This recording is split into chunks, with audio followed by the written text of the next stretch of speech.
Well, that's 2 hours of my life I'm not getting back.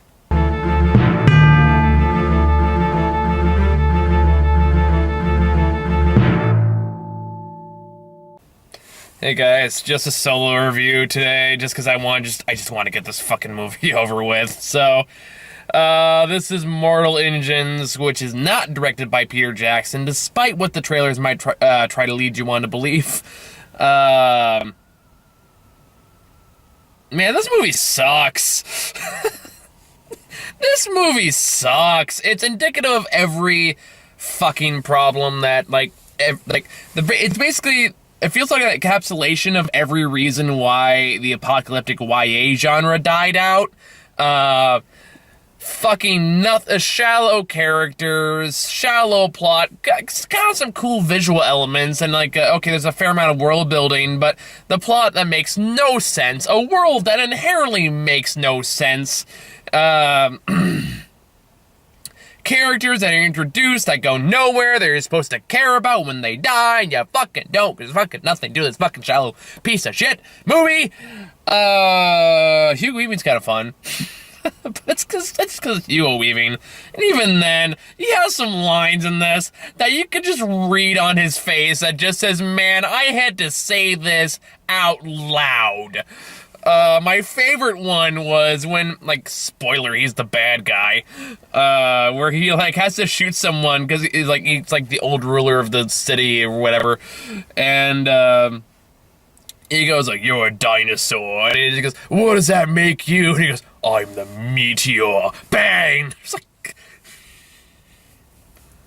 someone wrote that! Someone wrote that and put it in the film! And felt that was their moment. Oh, God. Oh, Lord. I mean, this isn't the worst movie I've seen this year. Not by a fucking long shot. I kind of doubt it's going to be my top 10 worst list when that comes around, which should probably be recent. I probably should start making my list. But, man, as it is just, it's every fucking apocalyptic YA movie that you've seen since The Hunger Games came out. It's it is every single one of them wrapped into one. A sort of neat apocalyptic scenario, dialogue that is 99.5% exposition, a world that doesn't really make a whole lot of sense when you stop and think about it, slapdash metaphors,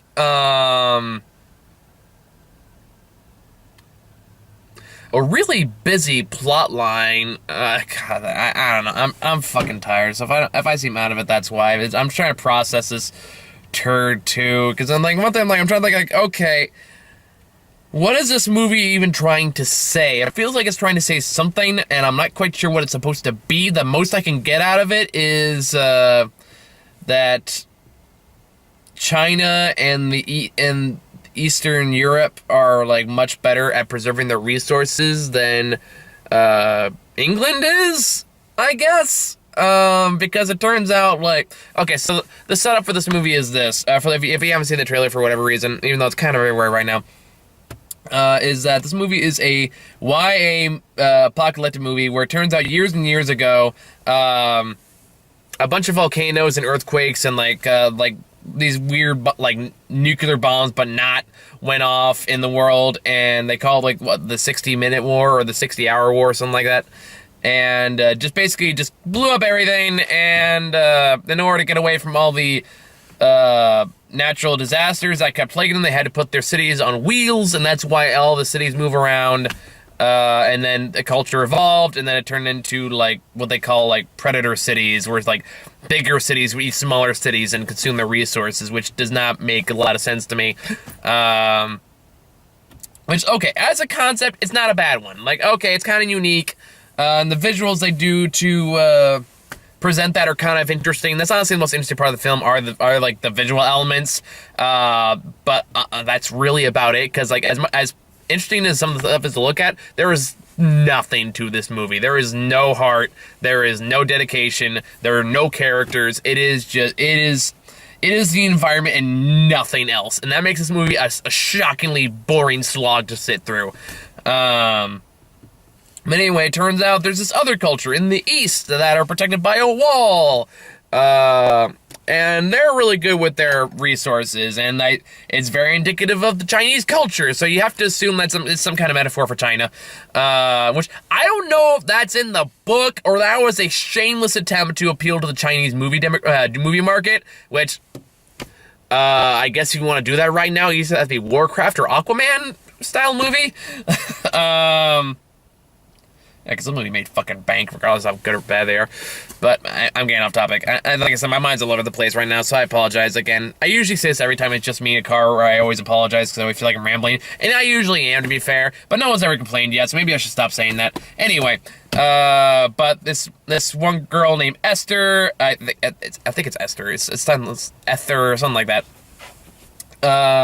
Is like this ultra badass woman who sneaks into London, the town of London, and tries to kill Hugo Weaving, who is like the man of the people and like the innovator and yada yada yada, like the icon of the city, that kind of thing. But he's secretly evil. Ooh, big shock.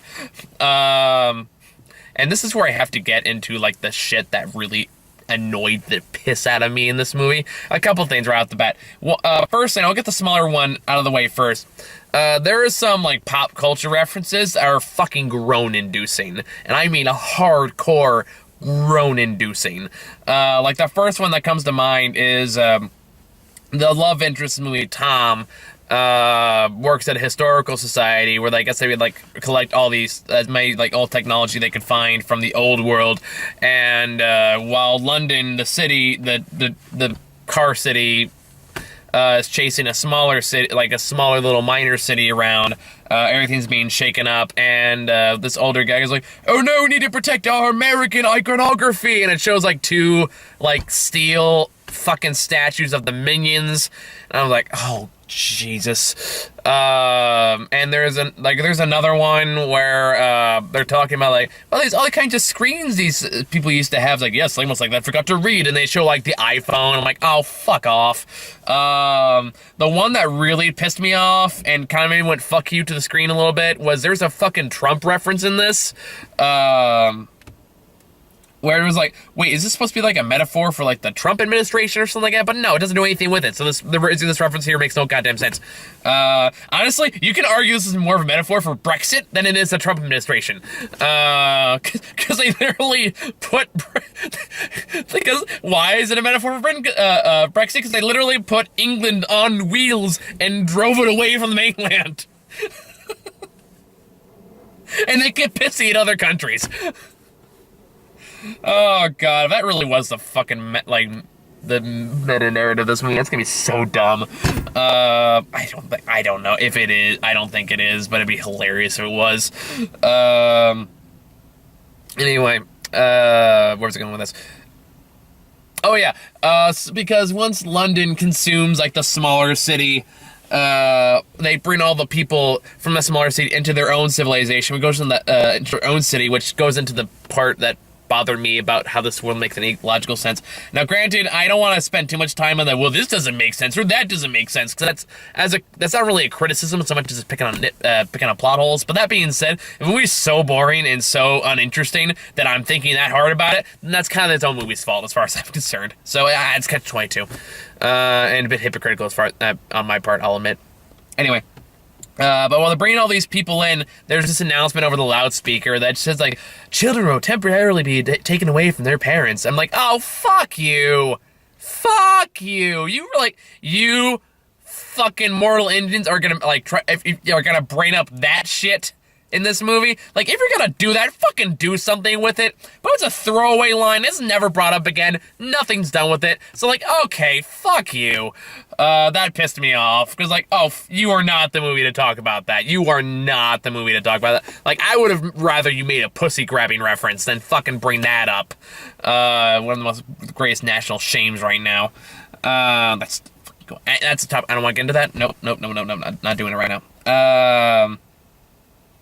But yeah, so that happens, and then of course that kind of carries into what really bothered me about this movie. Well, not really bothered me. One thing that really bothered me about this movie is the fact that the way this movie is set up and the way it sets up its world makes absolutely no sense. Because they say, like, I guess you can argue maybe it's a cultural thing. It's like some apocalyptic thing that made like the whole driving around in cities thing necessary. And they're complaining about how they need more resources and they need more fuel and they need all these different things. However, if you look in the entire world around them, there are so many trees. There is so much green. There is like so much snow and all these resources all around them, and they're just continuously running them over. Because, like, you remember the city to the trees? Like, the trees are, like, this big in comparison to this massive city. And I'm thinking, like, you have resources everywhere! Why are you running them over, you fucking morons? So, like, so you have, like, because if you have trees, that implies there's a source of water somewhere nearby. If there is water, that means there's probably, wildlife somewhere. Something's surviving off this. Something's helping those trees fucking grow. So, logically speaking, you should be fine if you just parked somewhere and just lived off the land. But you don't do that, and I'm just watching them, like, just waste so much good soil, so many trees, so many things fucking, like, they do nothing with. Like, maybe they could have used this, like, a commentary on how much we, like, waste resources, which may be the point, I don't know. Either way, the way it's presented, because they don't never talk about it. They never talk about how they can just use the wood to burn fires to help make their gigantic machine, but no, apparently, a bunch of metal and scrap is way more combustible. I don't fucking get this movie. So dumb. So yeah, right off the bat, the plot makes no goddamn sense. They have all the resources they could fucking need. This apocalyptic scenario should have ended, like, 10 years before this movie takes place. But anyway, I mean, that's one thing that really bothered me with this movie. The setup for me didn't make any sense, and the characters make less sense. Well, maybe it's not that they make less sense, it's that none of them are particularly interesting. They have one note, and they carry that one note through the entire movie. Now, for the most part, I don't think it's the actor's fault, except for the more seasoned veteran actors. Definitely have that look on their face, like, I can't believe I have to say some of the shit I have to say in this, and I don't care. Hugo Weaving does not give a shit in this. He does not care at all. He is just going through the motions. He is reading the script. That's the most you're going to get out of him. But it's still Hugo Weaving, so it's still a little bit entertaining just on that factor alone. Christina from Grey's Anatomy is in this. She doesn't really care either. She kind of knows she's in a dumb movie. She looks like a Matrix reject through her entire appearance in this film. The main character is, like, Ethel Edna, whatever I said her name was, and Tom are doing their best. Like, their performances are fine, but the writing gives them nothing to fucking work with. Tom just looks like a slightly more fuller face Eddie Redmayne. Okay, me not remembering her name's gonna bug the shit out of me. Scarface, I'm just gonna call her Scarface until I can remember what this is. Like, she has two notes. She is either angsty or angry or slightly edgy. That's, like, the most this character has. And there's also a B plot where that's introduced towards the, about, her, like, her father, kind of, who's this, like, this cyborg man who they call, like, part of the Lazarus Project or something like that. He looks like the fucking synthetics from Fallout 4.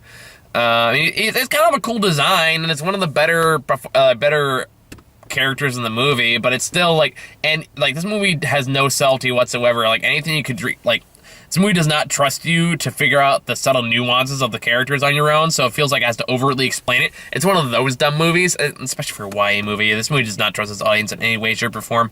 So, yeah, anyway, when Hugo Weaving finds out that this girl is alive, because I guess Hugo Weaving killed her mom, Hester, that's what her name was, Hester Shaw, that's what it was. And he finds out this other person that's also looking for her also happens to be a robot man, and it turns out that robot man has also found Hester after her mother died, who Hugo Weaving killed, and basically raised her and also want to turn her into a robot lady, but then she ran away to go kill Hugo Weaving, and now Robot Man wants to go kill Hester and turn her into a robot. I guess. But this is all told through flashbacks and exposition, and there's so much goddamn exposition. I don't think any of these characters have any actual human moments of the entire film. Every line they have is exposition. Everything is explaining something, or giving instructions, or cutting to a flashback. Yada, yada, yada. There is no character. Everyone is everyone is about as thin as sliced salami. That's the best way I can describe it. But like I said, if any of the characters could have been at least a little bit interesting, it would have been, what's his name? Shriek, they call him. Shrike. Who's played by Stephen Lang. That's why I liked him. Alright. Stephen Lang is covered up in CGI, though, so he did his best. The best you could with that. I mean, it's a cool design. It looked cool, and it was kind of cool. He was, like, one of the more entertaining characters to watch.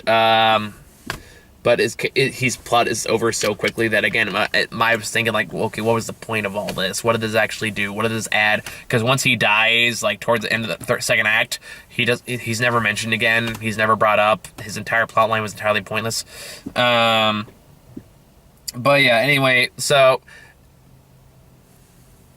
I'm going to go back a bit here to explain how we get to Shrike. Because it also goes into another problem I had, which is the romance between Hester and Tom, which happens because the plot demands it, basically.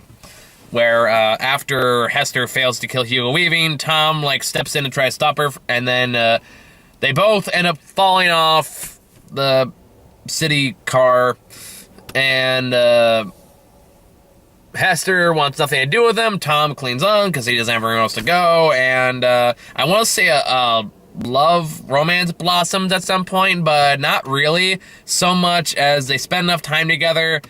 They spend some time together. There's another eye-rolling references to Twinkies, and they say, and then Tom goes, well, here's my sad backstory, and then she goes, no, I'm not gonna tell you my sad backstory, even like overtly like saying that out loud as if that makes it clever. No, I'm not gonna tell you my sad backstory right now. And then he goes, well, okay. And then, like, an action sequence happens, and then at this point, Tom has been doing, like, everything wrong, and everything to get caught, and everything to get them in trouble, and everything to almost get them killed, and then Hester has to save him. And then they end up safely in this little dune buggy, which was a cool design. Or what the scuttlebutt, that's what they called it, like a little, like, beetle car, which is kind of cool. Or like centipede car that goes through, like, crawls to the ground. I'm like, okay, that was a cool design. And now they get the car's like, okay, now that you've done absolutely nothing to earn my trust, and there's no reason for me to actually like you, I will now tell you my tragic backstory, and move the plot along. It's like in a video game, like Dragon Age comes to mind, where, like, if a character doesn't really like you very much, and you want to build their affection points, you give them like gifts in the menu, and that boosts their affection level up. So that way, next time you talk to them, it's like, oh, hello, friend, I like you now. It feels like that, except there is no gift giving involved. So they just start liking each other for no goddamn reason. And especially when they get to the, you love him, don't you? I'm like, fucking why? You've known each other for less than a day. You've had maybe like 4 conversations, all of which were exposition based. There's no reason for you to give a shit. Okay, maybe like 2 days tops. Because that scene fucking happens. But yeah. And then Hugo Weaving unleashes Shrike, who just has some, has some kind of homing beacon on the Hester, because he just keeps finding her somehow. It's never explained how. He just appears whenever the plot needs him to appear, and an action scene happens, and then it's revealed that Shrike is her father, and then we get the flashback of her growing up with Shrike, and she mentions stuff like, I feel like he had an obsession with broken things. And if you can't already tell where they're going with this, with like, yes, the broken robot man has an obsession with broken things. Like, if you can't see where this is going, I can't help you. But don't worry, the movie will, because the movie overtly explains it. Even going so far as to saying, Hester as a little girl goes, "Where is that doll's heart?" And he just goes like, "It has no heart." As if you can't already guess it. It looks at the camera and goes, "Like me." That's not that far off an exaggeration from how he actually talks, by the way. And then it keeps going on with those obvious, overt metaphors in your face of, like, if you can't tell the depth trying to give this character, here it is. Just fucking take it. Fucking take it and go. God, this movie's making me tired. I didn't really hate the movie that much. It's more like I just found it intensely annoying and boring. Just talking about it's making me fucking tired and sleepy, and I just want to go home. And I probably will soon, because, again, I don't know what else I don't have much else to say about this. Other than it just keeps introducing and subsequently killing off characters that you don't really know very well and you don't really give a shit about, but the movie loves to pretend like you give a shit. Like, especially when Shrike inevitably dies. I think he's in a total of, like, 3 sequences. And when he died, they play it up so much. Like, it's supposed to be this major heartbreaking moment. The movie's like, yes, this is the time. This is when we're gonna break the audience's heart. We're gonna have, like, children weeping in chairs saying, "No, Shrike, don't go." Honestly, you can make a drinking game at how many times somebody turns around dramatically and it's in a... Here, let me set the stage for this. So, someone's doing something, like, over here, and they're doing some, they're struggling, or they're looking at the doors, someone's coming, and then they turn back around at somebody who's behind them and goes, "Go." They do this, like, 10 times. You can make a drinking game out of it. God damn, it happens so many times that you go like, "Go, just go, leave me, just go." It's so stupid. And that's this movie. This movie's fucking stupid. Like, if it is trying to say something, it's so dumb and it's like... This movie's just so boring. It's dumb. It's...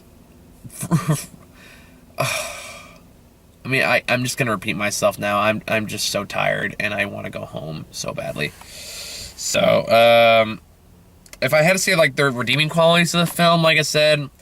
CGI is not bad. The world they build isn't bad, even if I don't think it makes a whole lot of sense. But that's where it really is. And some of the acting's fine. Like, Hester and Tom do their best. And I don't think they're bad performances. I think it's just a really bad script that gives them nothing to really chew on. These are just shallow, empty, nothing characters in a shallow, empty, nothing plot that you can see the twist coming from a mile away. Like, spoiler alert, if you can't tell Hugo Weaving is Hester's father the minute he pops up in her flashback, then I can't fucking help you. Goddamn, it is almost like shot for shot the fucking scene from Star Wars. Like, it just stops just short of Hugo Weaving going, "Hester, I am your father." It stops just short there. This movie acts like these characters have these big, deep, meaningful arcs. They fucking don't. They act like the romance means something. It fucking doesn't. I don't even think they kiss at the end. But we're still supposed to believe that Hester loves him because Shrike almost killed him, and then she said, "No, don't kill him, don't kill him." He goes, "You love him." And I'm just kind of like, why? Why?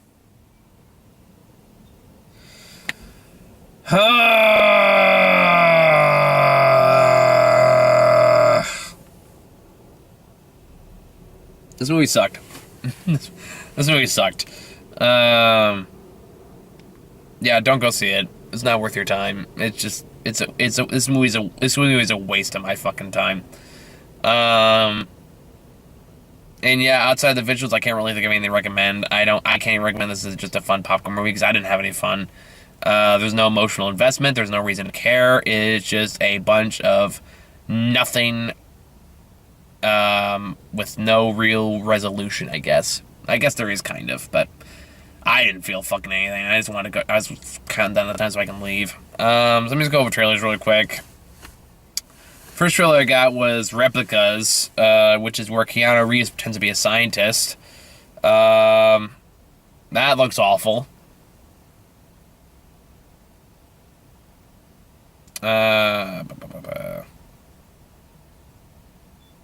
Okay, sorry, I got distracted from mine. Text me. That one's about like kind of like making robot people. Oddly enough, speaking of robot people, but also has a line like it's that bad movie that nobody proofread the script because this line made it into the trailer. It's the line of it's the line where somebody looks at Keanu Reeves and says, "What if something horrible goes wrong?" I'm sitting there like, as opposed to if something horrible goes right? I think he meant to say, what if something horrible happens or if something goes wrong? But they decided to combine those together in a sentence of like, you guys greenlit that. Oh boy, here we go. And then Keanu Reeves responds like, it already has. And I'm like, oh lord, okay, that's that kind of movie. We got Captive State, that I'm having a really hard time remembering.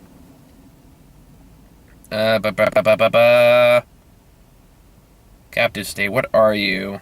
Oh, the Alien movie that has John Goodman in it. I guess John Goodman has relegated himself to playing the guy that sits behind a desk and explains stuff to people now, which is too bad. I really like John Goodman. I like to see him in a good role again. He was good in 10 Cloverfield Lane. I'll give him that one. Anyway, I'm getting sidetracked. Yeah, that one also looks kind of shitty. Alien, like V, if there wasn't a like interesting politics in there.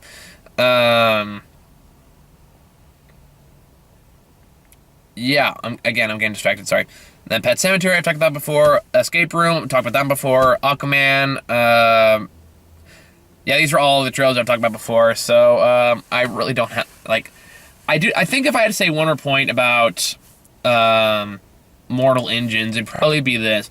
A lot of the apocalyptic YA movies became popular because of the Hunger Games, and a lot of people try to replicate that success afterwards, like with Maze Runner and that one with the girl from the cancer movie, Divergent.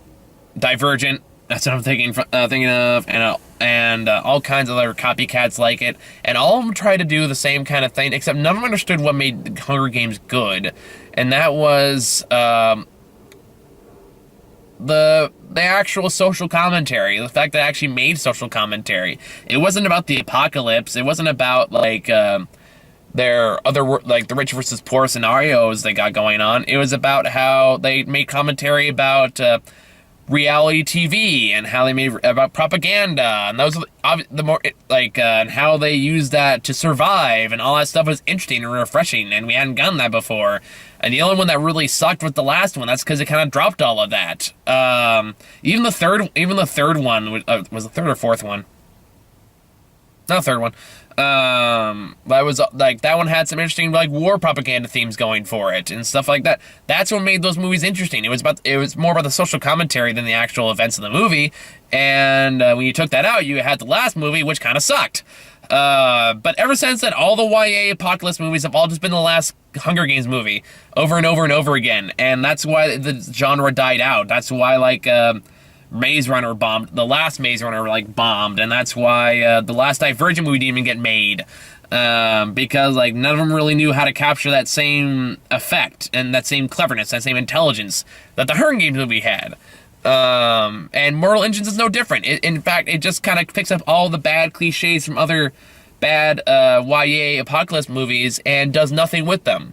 And that's why this movie, I think, is really such a, I don't want to say disappointment, just makes it so boring and lifeless. So that's my overall opinion about Mortal Engines. I still got to try to go see The Mule, and hopefully I'll try to do it before the movie apocalypse happens, where like all the movies come out and I have to like spend God knows how much money to go see them all.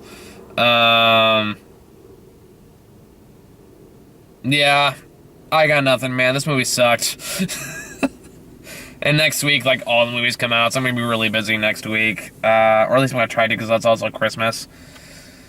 So I'm gonna get to what I can, when I can, and just be patient with me as I'm trying to work through all this shit, and also try to do, like, family obligations if I get. So, that's all I got, guys. Thank you all for watching. See you later.